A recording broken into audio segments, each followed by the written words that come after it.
So we are in the 8th episode of Kings and Generals 30 Years War series, the Battle of Nordlingen. So yeah.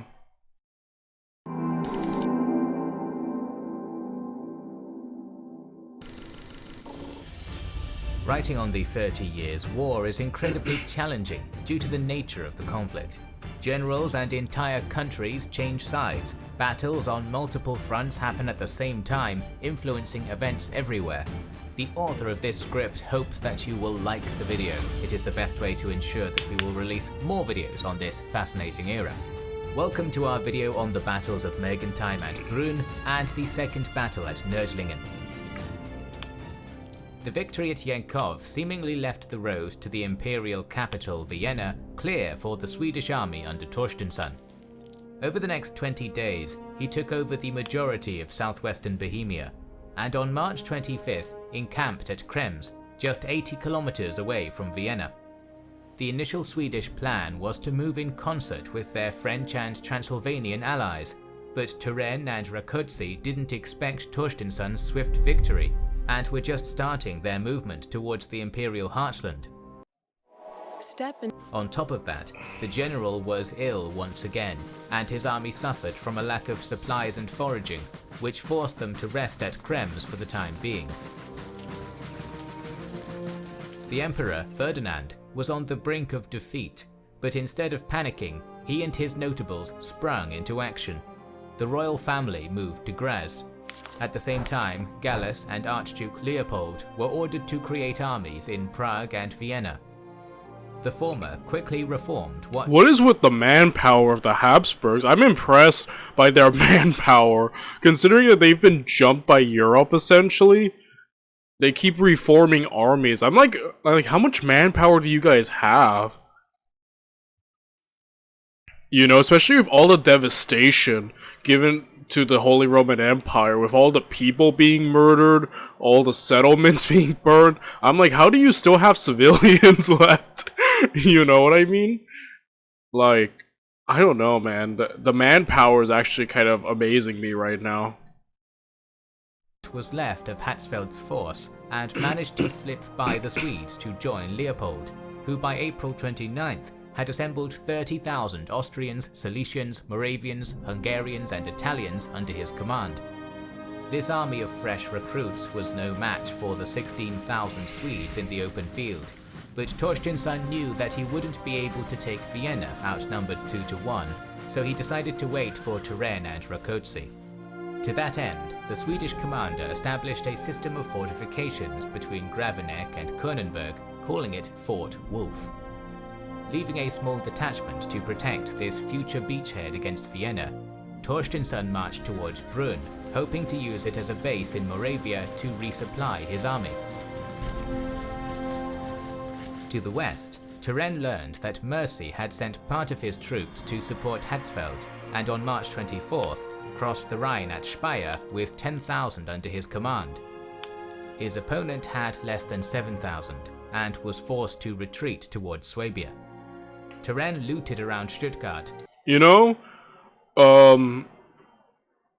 Conde's plan, last time we covered him against Mercy, even though Mercy's defensive, war was great and all, and in a way kind of really, I think it was a great counter, at the end he lost so many men. Meanwhile, Conde actually reinforced himself. Meanwhile, Mercy now... So in a weird way, Conde in the long run, his plan worked, as Mercy's now being pushed away and the French are going, even though his plan involved losing a lot of manpower on his side, as he lost nearly 10,000 French soldiers, so...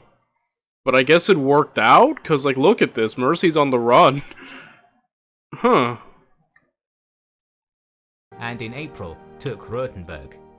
Planning to unite with the Swedes as soon as possible, Turenne decided to take a northern road via Würzburg and entered the area called Mergentheim to forage before the march on Vienna. Unfortunately for the French, this area, which was relatively unscathed through the war, wasn't as abundant with supplies as they hoped it would be, So Turenne, who established a headquarters at Mergentheim, sent his cavalry to the nearby villages to gather food. He was sure that Mercy was no longer a threat, but in reality, the Bavarian commander received reinforcements on April 20th. Oh no. Oh no, dude, Turenne's gonna get jumped. He's gonna have to move quickly to get everyone back. Bringing his total to more than 13,000 troops, and this army was now marching towards Turenne. Thankfully for the latter, one of his foraging parties encountered the enemy vanguard on May 4th, but by this time, Mercy was to the east of Mergentheim in battle formation. Turenne immediately sent a message to his cavalry to coalesce at his position and ordered 2 cavalry regiments under Rosen to stall the advance of the Bavarian army. The French commander was informed that he was now outnumbered, so he decided to fight in a bottleneck between his position near Mergentheim and Mercy's at Bettenfeld to avoid being outflanked. The field of battle was enclosed between the— Oh my gosh. I'm surprised he's still gonna fight, he got caught in this really bad position, so I'm just surprised he's not trying to get the heck away. Instead he's like, alright, let's fight, let's assemble everyone. Hopefully his soldiers can all meet up with him. If not, Mercy, I think, is already the most dangerous so far of the Imperial side. I think he did a great performance against Conde. So, you know, I think so far he might be the most dangerous of the Imperial side, so yeah.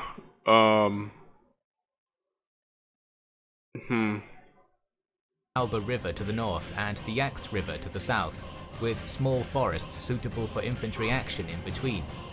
Although Rosen arrived in the area before his foe, he missed an opportunity to occupy the larger of the forests, which would have allowed the French to have a more coherent line in the upcoming battle.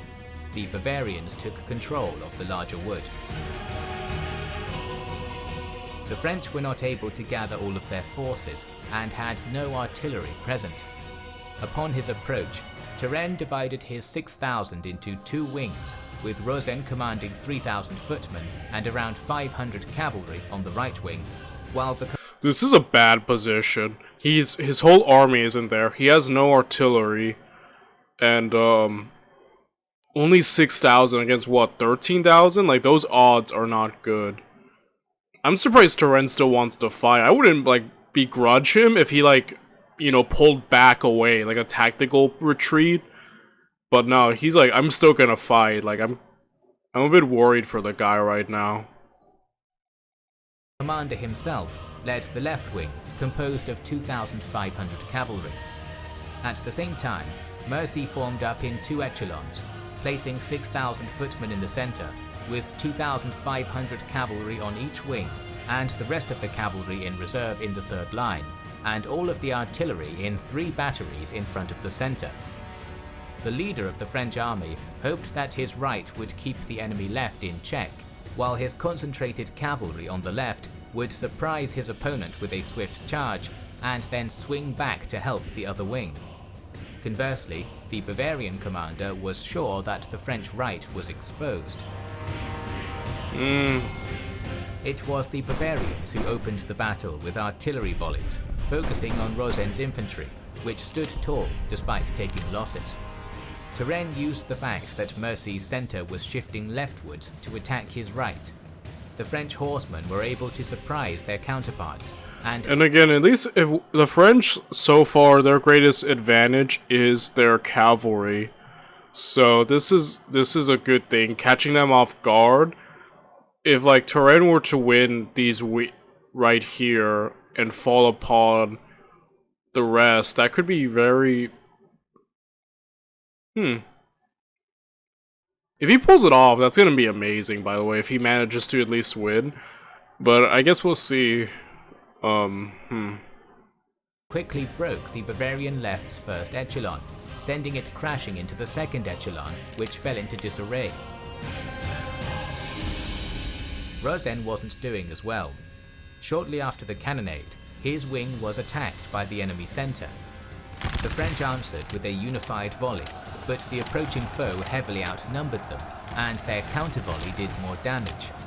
Continued musket volleys and the attack by the Bavarian cavalry from the right was too much for the French flank, and in a matter of minutes it disintegrated, with the majority of it becoming prisoners of war.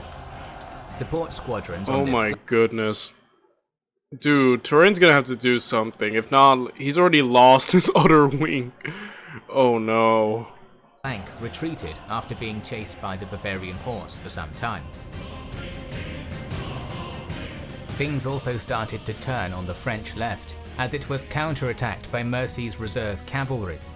Soon the Bavarian right also started reforming and joining the fray, and Turenne was pushed back, despite the courage he showed on the front line of the battle. Dude, he needs to get out there. They're about to jump him from the back. After chasing the French right for some time, the Bavarian left-wing cavalry turned back and charged into Turenne's flank. Oh. With the Bavarian footmen also marching towards this position, the battle was effectively over, as the French squadron started to lose cohesion and retreat.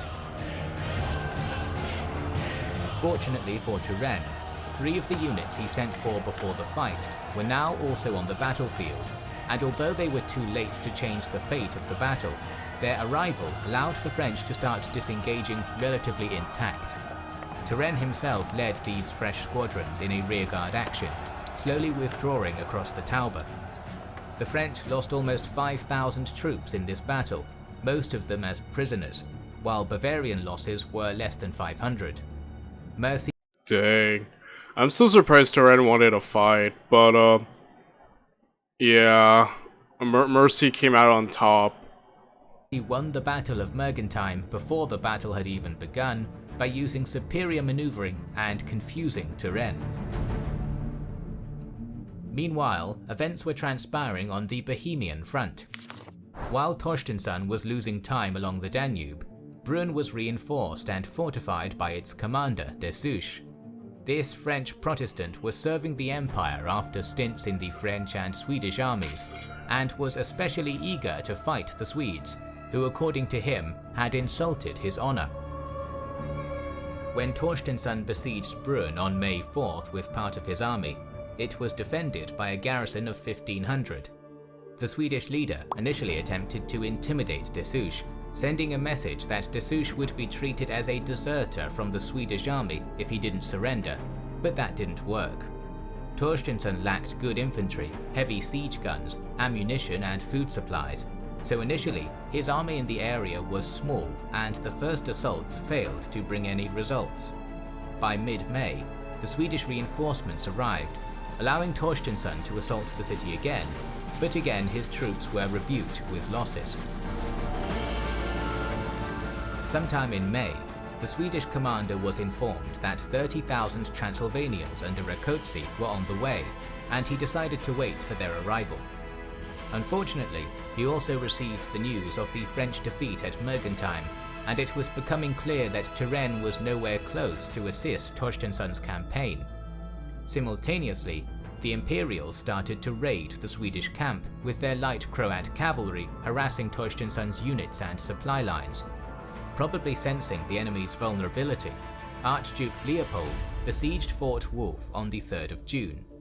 Attempting to relieve its garrison, Torstenson sent a 5,000-strong detachment, but the majority of this group mutinied en route to their destination, claiming that they were not paid. The Swedish garrison received no help, and Fort Wolf fell on June 9th. In the aftermath, the Imperials, who now had a proper beachhead, increased the rate of their attacks on Torstenson. However, these raids were not nearly as effective as Leopold's proclamation, offering a money reward to any Swedish soldier who switched sides. Hundreds deserted. Torstenson. Dang, okay.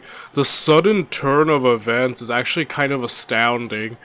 Okay, there seems to be money issues now among the Swedish, and the Imperials are playing on this sudden disunity of the Swedish, right? And using it really well. That was a great move right there.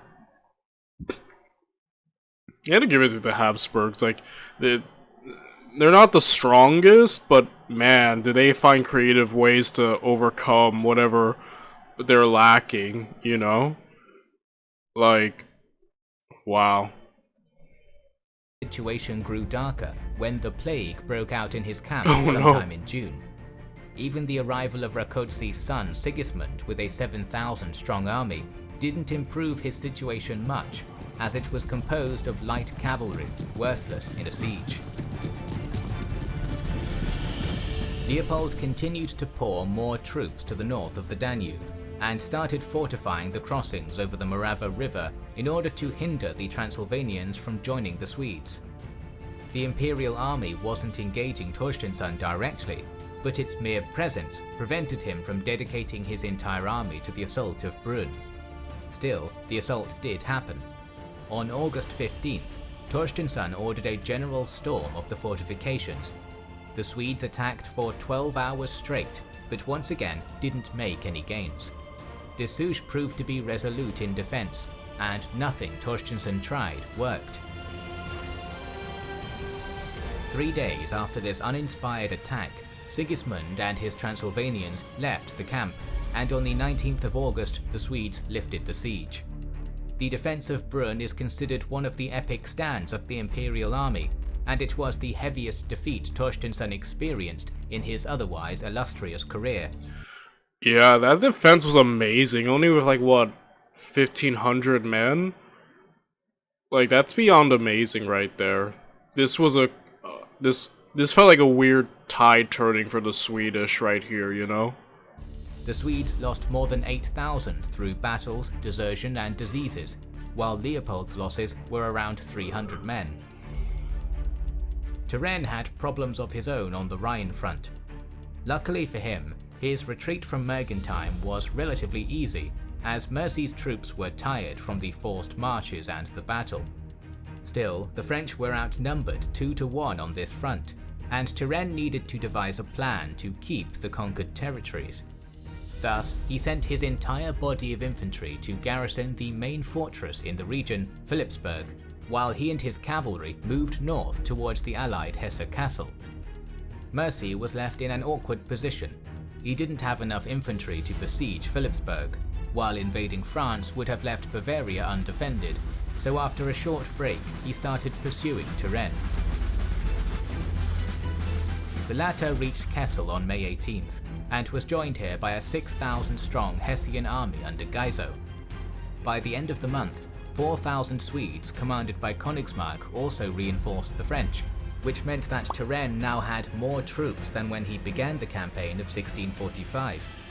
However, Cardinal Mazarin, who effectively ruled France as the King Louis XIV was still a minor, had no faith in Turenne after the defeat at Mergentheim, and ordered the general to wait for Condé, who arrived on July 1st with his 7,000. The rash French noble Condé, man. Condé's wild. But, yeah, I don't know. I feel like Turenne probably was just caught in a bad position, and he did the best he could. You know, he was just caught off guard. Again, Mercy is proving himself to be the most dangerous of the Imperial side, I feel, and the most competent of their commanders, so I don't think it's a shame for Turenne to, you know, have lost to him. Again, Mercy caught him off guard, that happens. He even gave Condé quite the battle, so yeah. managed to insult the allied commander immediately, and while Geiso was in no position to challenge the alliance with the French, Königsmark left the army to rejoin Torstensson. At that point, Mercy was reinforced by 4,500 troops under Gellin, and now had 16,000 against Condé's 21,000. The Bavarians were besieging the strategically crucial Hessian stronghold of Kirchheim in hopes of blocking off the French army in the region. However, the French approach forced them to retreat south. Both sides were now racing towards Heilbronn, and it was Condé who won this race and took Wimpfen on July 10th. The armies continued to the east, and once again, Mercy failed to prevent Condé from taking Rothenburg on July 18th. Yeah, if there's one thing Condé has, is his aggression. Like, the guy is not chilling out, you know what I mean? So, yeah, so far they seem kind of like opposites. You know, Mercy's so far been a bit more cautious, more defensive in some areas. And Condé is just aggressive and just going for it, you know what I mean? Like, they kind of seem like polar opposites, you know, like when an unstoppable force meets like an immovable object kind of sense. At least that's how I felt like about their first encounter. I don't know if they're about to have a second one and how the heck that's gonna go. The ever-fast Condé turned south to start threatening Bavaria. Mercy first reinforced the towns of Nordlingen and Dinkelsbühl, and then took a strong position at Dirwangen. On the last days of July, the French besieged Dinkelsbühl, but the constant Bavarian cavalry raids were not allowing Condé to concentrate all of his forces on the siege, so on the 1st of August, he tried to attack the Bavarians directly. However, the area was not suited for a battle, so the French troops marched to Nordlingen, once again shadowed by Mercy, who found a strong position to the northeast of the town. The battle that would be known as the Second Battle of Nordlingen took place on August 3rd, 1645, 11 years after the first one fought between the Swedes and the Spanish Imperial Alliance. Wow. The area Mercy chose as a battlefield was an easily defendable area between the River Wernitz to the north and east, and the River Egger to the south. The village of Allerheim lay in the center of the field, in a valley neighboring the two steep hills, Weinberg to the north and Castle Allerheim to the south. The Bavarians were occupying the two hills and the village between it, approaches to which were fortified from all sides. Mercy had 9,000 infantry, 7,000 cavalry, and 28 guns. He commanded the center, consisting of 7,000 infantry in 2 echelons, and a cavalry reserve of 1,000 behind them. The right, led by Gelin, had 1,000 footmen in the first line and 3,000 horsemen in the second and third, with the left under Vett mirroring the right. The cannons were interspersed throughout the Bavarian formation. On the other side, despite all of his attempts, Turenne failed to fix the relationship between Condé and Guizot, and that had an effect on the French deployment. Condé had to garrison the fortresses he took during the campaign and leave a group of infantry blocking the defenders of Nordlingen, so only 8,000 infantry, 9,000 cavalry, and 27 guns were present on the battlefield. The center was commanded by Marson, who had 4,000 footmen in the first 2 echelons and 1,000 cavalry in the third. The leader of the French right, Gramont, had 1,500 horsemen in the front 2 ranks and a mix of cavalry and infantry in the third. The left was commanded by Turenne, who had 2,000 cavalry in the first and second echelon. 6,000 Hessians under Guizot formed the third echelon, as the commander refused to serve directly under Condé. This meant that the French had a massive left flank, while their right... Boy, that disunity does not bode well. Because as we see it, an army that has issues among itself, like last time, I'm wondering if that's about to come into play in the battle itself. Because, yeah, if it does, that doesn't really bode well. That's not giving me a good vibe there. We'll see, man. I don't know. Mercy's playing defensive again. As we've seen, his defensive capabilities are amazing. So I'm wondering what the French are gonna do now that they're more aware of what he's capable of. Right and center were outnumbered. Condé seemingly learned nothing from the debacle at Freiburg a year before, once again relying on the Elan and the so-called Fury of Franchise, the French Fury, instead of waiting for a better battlefield to fight the general battle. Impatient, he ordered the attack to start at 5 PM. Oh my gosh, that's Okay, I was like, what are they gonna do? Like, we're gonna do the exact same thing. We're about to attack. Conde's only strategy is to Leroy Jenkins it. He really is French, because every time the French appear on this channel, the 100 Years' War, the Crusades with the Ottomans, all they do is just charge forward and hope to win. Conde must have taken that strategy only from French history and nothing else. I don't know, man. Mercy already proved himself great at defensive warfare. Last time he gave Conde a lot of damage, but then again, Conde kind of indirectly kind of won, only in that he managed to deplete a lot of Mercy's army, and it forced Mercy to have to pull back and allow the French to keep going. So in a weird way, Conde kind of succeeded last time, even though he lost more men. But again, like, just I don't know, man. Conde, man, he keeps getting me nervous. I'm like, I don't know. I wonder if Mercy's learned from the last time and what the heck he's gonna do. I guess we'll see, man. I don't know. Conde worries me. Like, I'm so nervous around this dude. Ignoring Turenne's advice to wait till dawn. You know, Turenne seems to, I kind of agree with Turenne a lot. Like, sure, like, I'm baffled. So, I think Turenne's definitely the more cautious of the two, but I think that caution would work really well if Conde, like, could find compromise between the two of them, you know what I mean? Like, I don't know.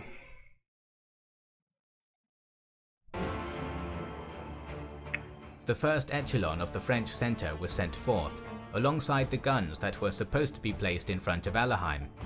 Immediately after the French reached the range of their guns, the Bavarians started sending volley after volley into their ranks, causing massive damage. Conde commanded the infantry to leave the guns and double time towards the village. Through sheer determination, the French first echelon reached the fortifications and took them, driving the Bavarians back and entering the village. However, their guns were lagging behind, and without their support, the French were counterattacked by Mercy's second echelon, and the artillery continued to kill them. Marsan was severely wounded, and his unit, left with no commander, dispersed. Conde should have attacked with the second and third echelons as soon as the first took the fortifications, but he missed his chance. At 6 PM, he led the second echelon into attack himself, but despite Conde's personal bravery, this smaller group was shattered without reaching the enemy, and by— My goodness, every battle turns into a bloodbath with this man. Like, yo, I don't know, I don't know, man, who can win. I don't even know if it'll be, like, the same, like... Yeah, Conde, I think just... So, I don't know what to say, dude, holy crap. 7 PM, the majority of the French centre ceased to exist. According to the sources, Mercy was ecstatic. They have delivered themselves into our hands. It was time to send his centre forward and rip the French line into two, and the Bavarian commander was about to do just that. At that point, the cannons Conde commanded to take position near Aleheim finally got into range, and their commander started shelling the Bavarian positions. Life is chaotic and not without irony. On the verge of his greatest victory ever, Mercy was killed by a fluke cannon shot. Whoa!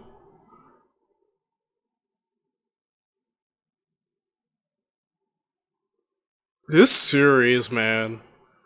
This series, the way it keeps playing with my emotions and keeps surprising me. Oh my gosh. I can't believe Conde outlived Mercy. Considering he's always in the front, I'm surprised he outlasted Mercy in life. What the heck?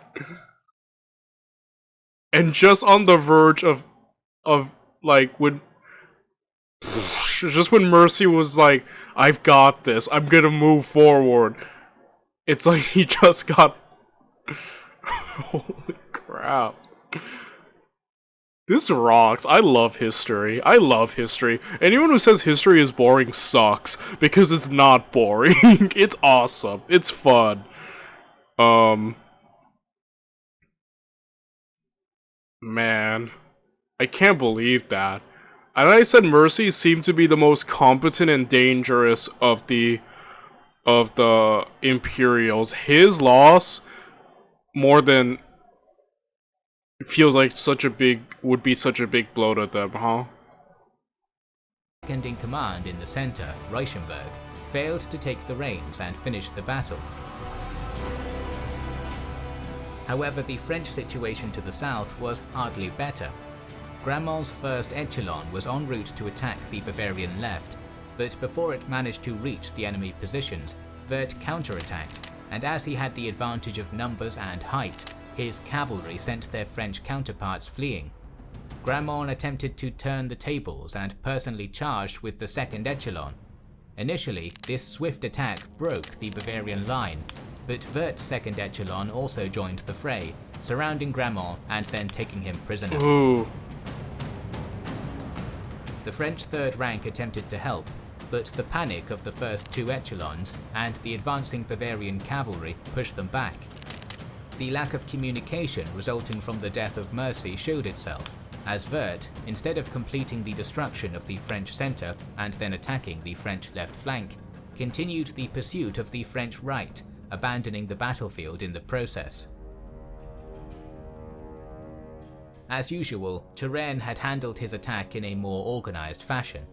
His wing was also to attack in echelons, but the gaps between the echelons were narrower, and therefore they were in a better position to support each other.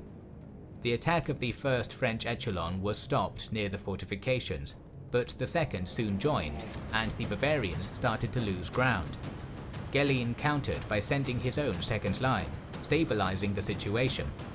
However, as we mentioned before, Turenne's rear rank, consisting of the Hessians, had overwhelming numbers, and when it entered the battle, the balance of forces changed yet again. Geizo's troops were tired, and he had no idea that Mercy had been killed. Reuschenberg buckled under pressure and did nothing. Minutes after the Hessians joined the battle, Geizo was taken prisoner and his flank destroyed. It is not clear why, but the Bavarian centre, which was left leaderless, panicked and started fleeing. As any semblance of cohesion was lost... Goes to show you the importance of having an overall commander, right? The moment Mercy died, everything felt... I'm surprised everything has worked out for Conde. Like... I was like, this is surely his defeat, and then it just all worked out, like that. Like, talk about luck. I can't believe... Everything just works out for the guy, like...